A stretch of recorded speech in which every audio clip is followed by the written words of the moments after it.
vila aqui perto. E ela me falava assim, eu vivo numa cidade. Ela me falava assim, sabe, Ana, há muita gente passando fome. Muita gente passando fome. E não é gente... como é que eu ia te falar para você? Não é pessoas idosas, ou que seja, não quer sair, tem o seu pequeno campo, sabe? Elas aí produzem as suas pequenas coisas para comer.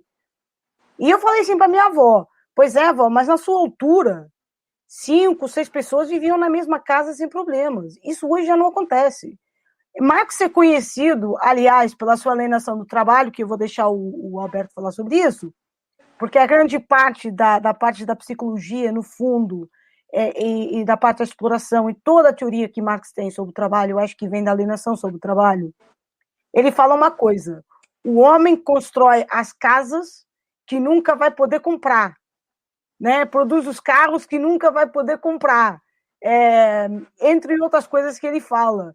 Não é que o homem, fruto do seu trabalho, que é a única coisa que ele pode vender, né? Ele acaba perdendo tudo isso porque vende por meia dúzia de tostões a sua vida.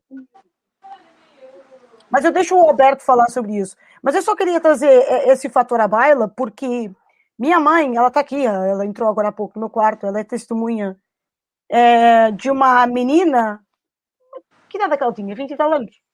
Aquela rapariguinha que foi ao tio. Com a mãe, que estava com os olhos arregalados. Ok.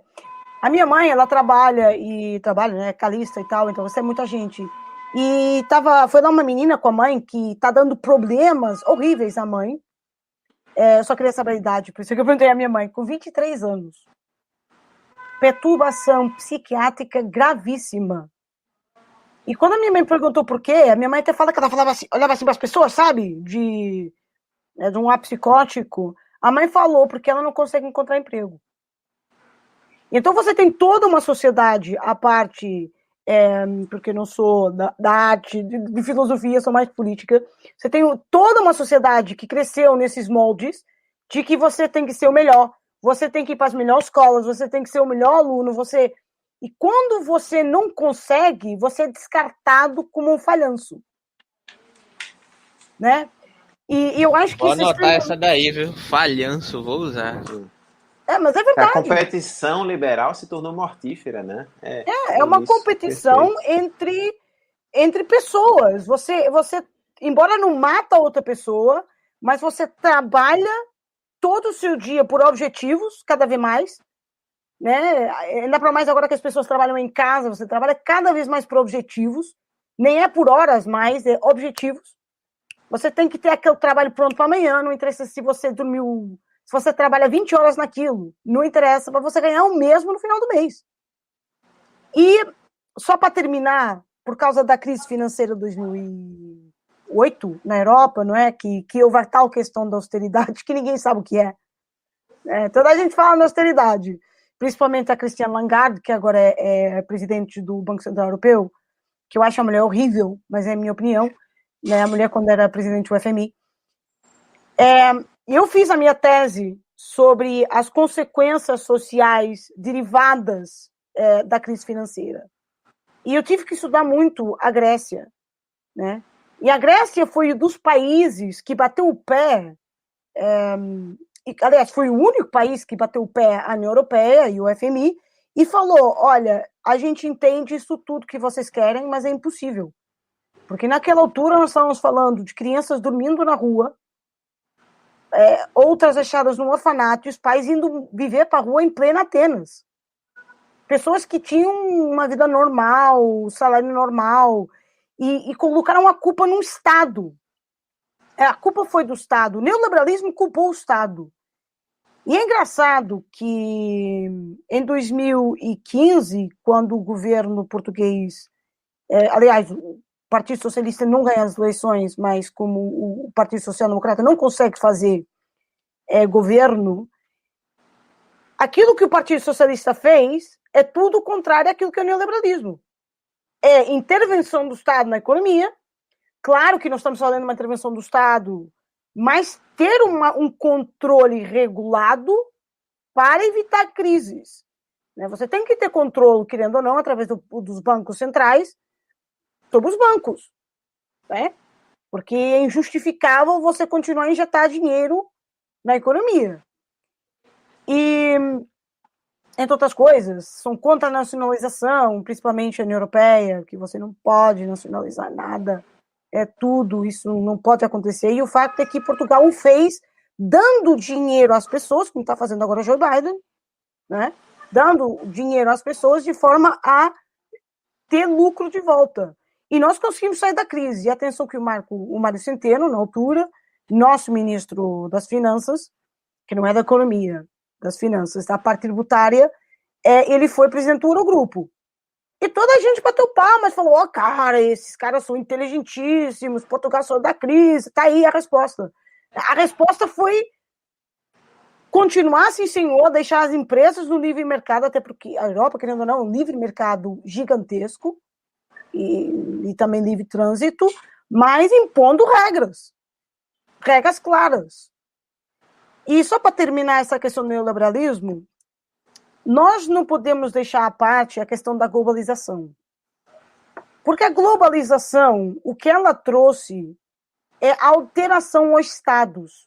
Ou os estados, e eu posso colocar aqui um trabalho que eu fiz, mas está em inglês, ou os estados se alteram às regras internacionais das multinacionais americanas, isso aconteceu nos trigos asiáticos, isso aconteceu, aliás, em todo lugar do mundo, ou então simplesmente não vão se adaptar a essa nova forma de governação. Porque hoje nós vivemos uma vida que é extremamente rápida,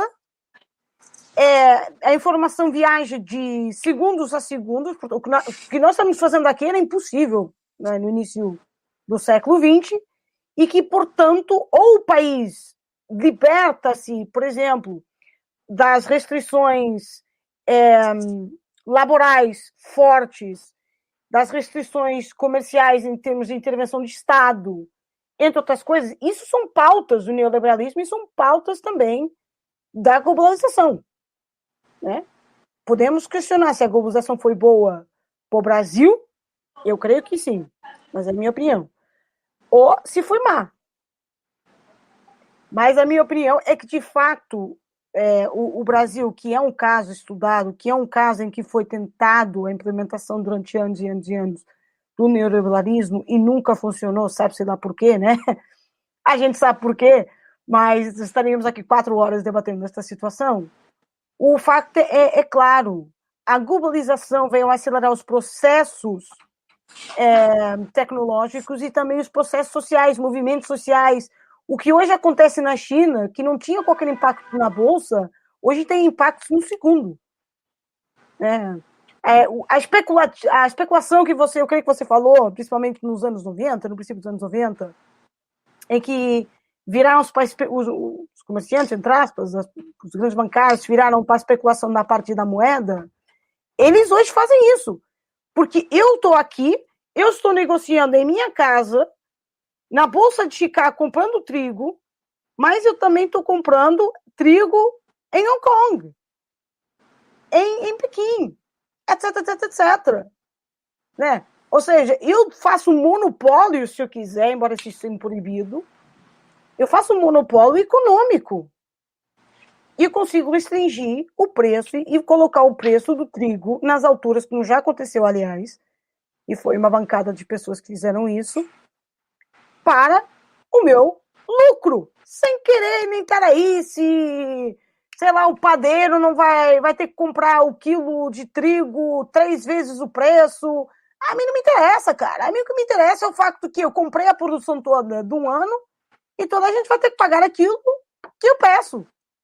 E basicamente veja que exemplo excelente você deu agora. O sujeito... Veja, trigo é pão. Pão é básico, é alimentação, né? Então, qual é a situação moral? Não vem Ciro Gomes aqui, não. Trigo é pão, né? Pão é dólar, trigo é dólar. Peraí. Eu pensei que você ia dizer que pão é Jesus. Jesus é Lula. Eu pensei que ele ia entrar numa vibe Ciro Gomes agora. Enfim, prossegue. Vai Ciro Gomes tinha que dizer piriri, proró. Eu quase que estava, quando eu falei dos bilhões e quase que ia pôr trilhões. Eu vou afastar o Bolsonaro. Mas aí, continua lá. Não, é um exemplo excelente esse que você deu, porque, veja, o lucro, na cabeça dessa pessoa que vai produzir fome em incontáveis pessoas, vai produzir um desastre humanitário, né? Substitui aquilo que eu falei do gozo. É um objetivo que ele não contesta. É um objetivo que ele simplesmente encara como existência e como prazer absoluto. Não é algo que ele vai buscar existencialmente ao longo da vida. O comerciante, o cara que quer obter lucro. Ele vai se deixar escravizar por esse lucro, moralmente e psicologicamente. Não é?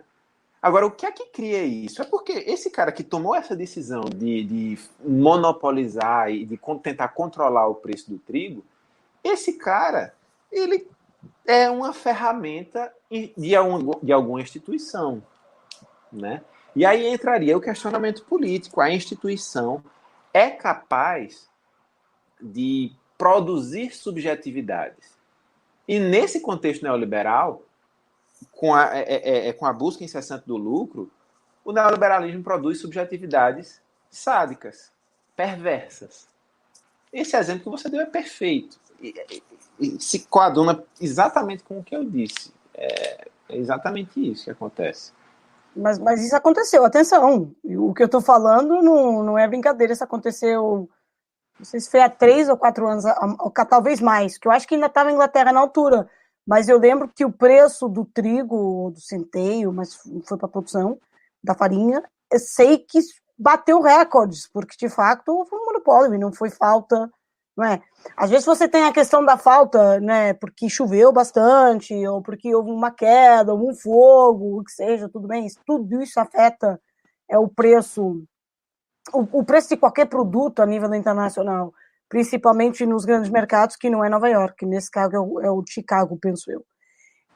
Nos alimentares que é Chicago. Ou seja, mas uma coisa é você fazer algo ilegal, porque isso é ilegal, segundo as regras internacionais, você não pode fazer isso, mas uma cambada de pessoas conjuntas, né, como nós os três, que depois criamos empresas fictícias, a gente compra e depois vende ao preço que quer. E as pessoas acham que isso não acontece. Isso acontece todos os dias. Isso acontece no Brasil, no Brasil, como acontece em Portugal, acontece em Espanha, em França, em todo lugar, com frequência. E pior, isso não é corrupção. O que a gente poderia falar de que isto é pior do que a corrupção, né?